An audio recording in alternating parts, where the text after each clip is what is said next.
Biasanya cuma megang benang sama kain, tiba-tiba harus jualan keripik karena disuruh ibu mertua. Walau nggak ada basic, tapi usahanya bisa sukses sampai produksi 1 ton per hari. Beli tanah, mobil, dan pergi umroh. Daripada penasaran, yuk kita saksikan videonya dari awal sampai akhir ya guys. Proses pertama, kupas kulit singkong pakai alat serut. Singkongnya ini jenis super, diambil sama petaninya langsung di Magelang. Biasa ngambil 5 ton per minggu. Kulitnya nggak dibuang ya, karena dipakai untuk pakan ternak. Usahanya dimulai awal tahun 2000-an. Usaha ini dirintis oleh kedua mertua saya. Tepat di 2009 saya teruskan karena beliau sudah sepuh. Walaupun melanjutkan, saya tetap ngeluarin banyak modal. Soalnya dulu peralatannya sangat dikit. Setelah dikupas, cuci agar bersih. Selanjutnya proses penggilingan. Giling singkong pakai mesin. Mesinnya ini saya beli seharga 1.500.000. Dialasi karpetnya di bagian bawah. Kalau sudah digiling, teksturnya jadi halus. Tangan saya udah dicuci aman. Sebelum usaha ini saya penjahit baju. Namun karena disuruh ibu mertua ngelanjutin usahanya, saya berhenti ngejahit dan fokus sama produk ini. Alasan saya yakin sama keripik singkong sebab peminatnya banyak. Sudah digiling, masukkan ke karung bersih. Lalu press selama 30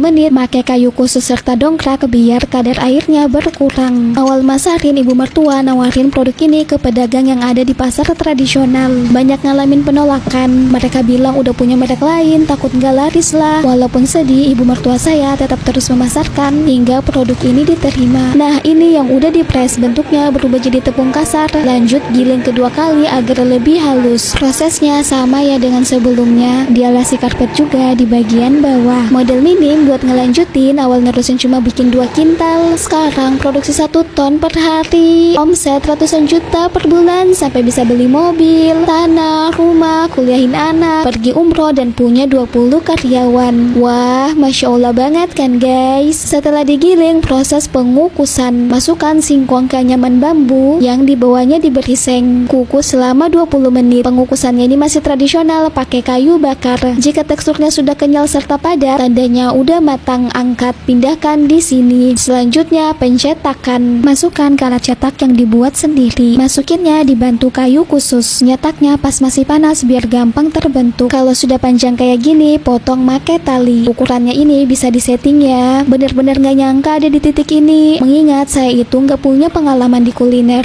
Bangga dan senang tentunya karena bisa membesarkan usaha mertua. Sudah dicetak, diamkan selama 4 hari agar mengeras. Jika udah, rajang pakai alat buatan sendiri. Diwadahi ya, kalau sudah dirajang hasilnya jadi tipis. Mesinnya ini diberi sedikit air pakai selang supaya tetap licin. Kunci usaha bisa bertahan 25 tahun. Harus jujur, konsisten, ulet, tangguh, cita rasa dijaga, serta layani pembeli sepenuh hati.